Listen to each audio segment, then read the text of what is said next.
Hey, it's Steve Barcelo, Cryptozoology Paranormal Museum. In a little bit of darker area I wanted to film. As you can hear, I'm in a hotel room and that's water running.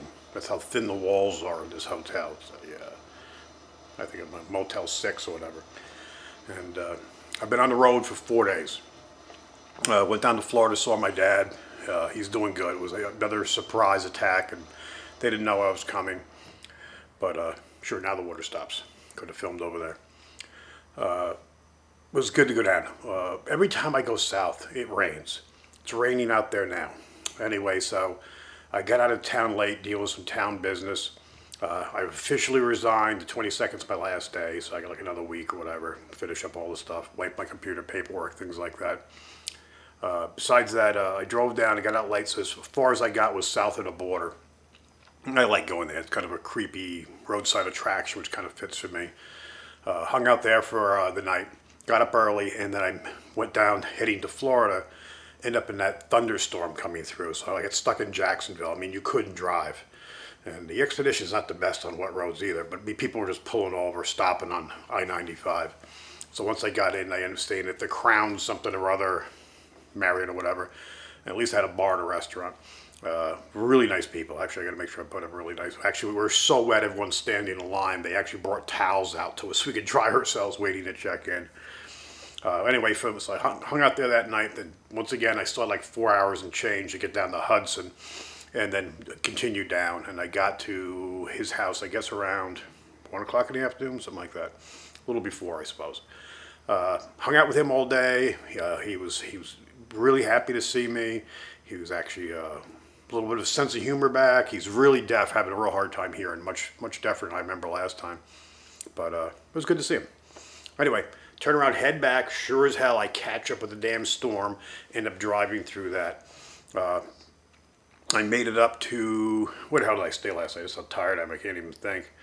But stayed at another hotel, just nothing fancy. But made it up as far as I could, and basically hung out there.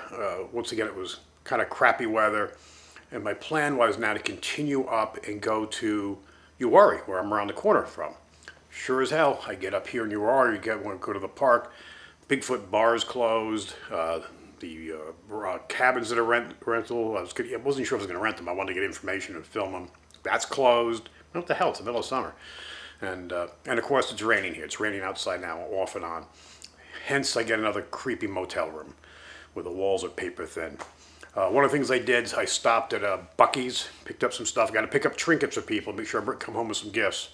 And another place I stopped was Walmart. I saw Walmart just get basic supplies, so I have food because of my tick bite. And one of the things I saw was some MetaZoo packs. All right, get a little more into the MetaZoo stuff. But the funny thing about this, I love errors. This is the way the regular hanger should be. This is an older one. But you see, this is the front, so you can see it. The back with the information on it. And the hanger's to the back, so it would hang on the hook like this so you can see the front. I got a few of these. These are all printed wrong. The hanger's on this side, so this is the front. They printed the back on the front. So these are printed reverse. I mean, not a big deal. You can still hang them this way. But it just makes them errors. So I'm not going to open these. I'm just going to save them. It's wilderness. I kind of know what's in there anyway. So, but it's just something at least, hitting a place when you're in there. Let's see what kind of unique and odd stuff they've got. So I'm here tonight. Hear the conversation? I mean, you can hear everything goes on in the rooms next door. Even people walking by. They were rattling the door next door. I thought they were trying to get into my room. It's crazy. Anyway, at least this place comes with a microwave and a fridge, which is more than I can say for most places I stay. It's so nice to have it, God forbid you need it. You want to nuke something. So many of the places I go, you can't even get food delivered. I mean, nobody comes out and delivers anymore.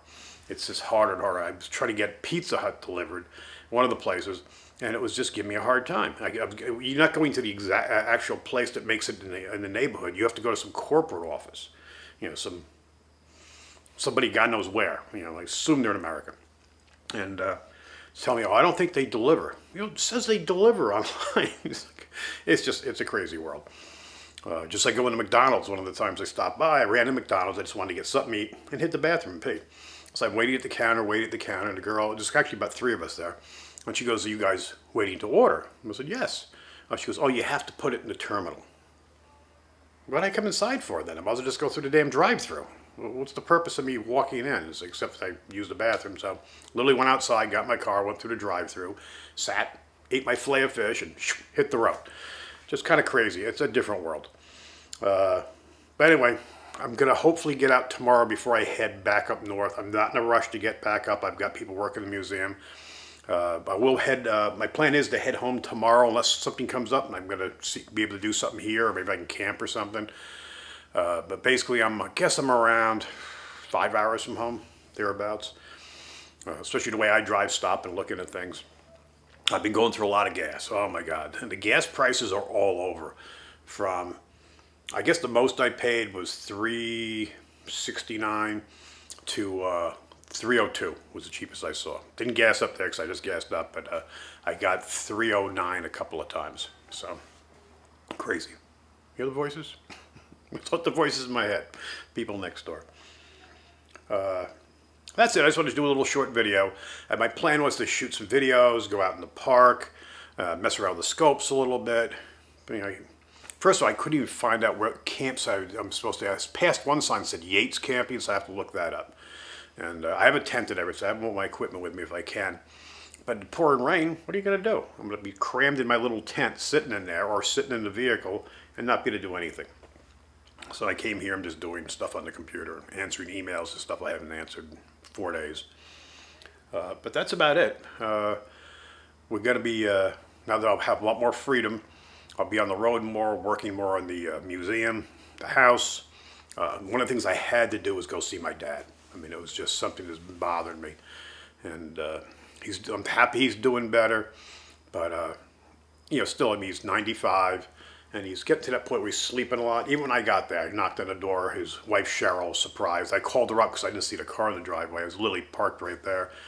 And I said, what's the deal with these weird little love bugs? I didn't know what the name was. These bugs in Florida. She goes, what are you talking about? These little bugs that are all attached. I go, those are called love bugs. I said, well, they're all over your front door. She goes, you're here? So she comes to the front door, and my dad, of course, was laying down. So she went into him and said, you know who's here? And he goes, Stevie? You know, so he was happy. And so went in and saw him. Eventually she got him up and he came out and he was full of piss and vinegar. He was, you know, wanted something to eat. He wanted to show me his pipes. He has a pipe collection, all these old Meerschaum pipes and all different types. And this one's made in Sweden and all over the place. But he was into it and showed me some of his projects and tell me how much he wants to get into the garage and start working on woodworking stuff. 95. This is great. You know, tell me about his first planer he got when he was, I think, 14 or something like that. But anyway, it was just good to see him. And like I told him, I said, don't be surprised.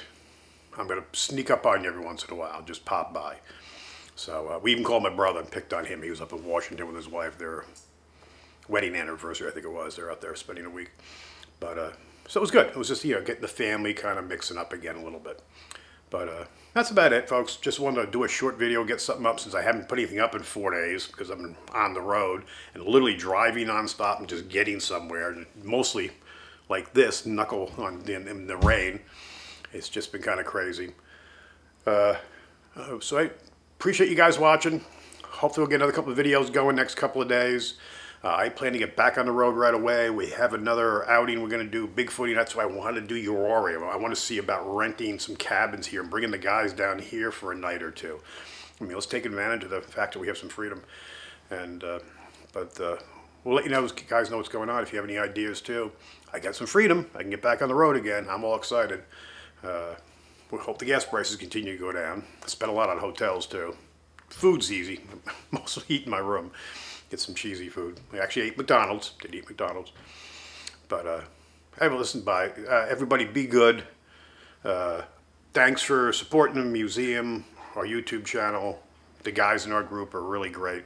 And we need to keep on going out and doing stuff. So as soon as I get back, see, that's not my door. That's the door next door. That's how thin this is.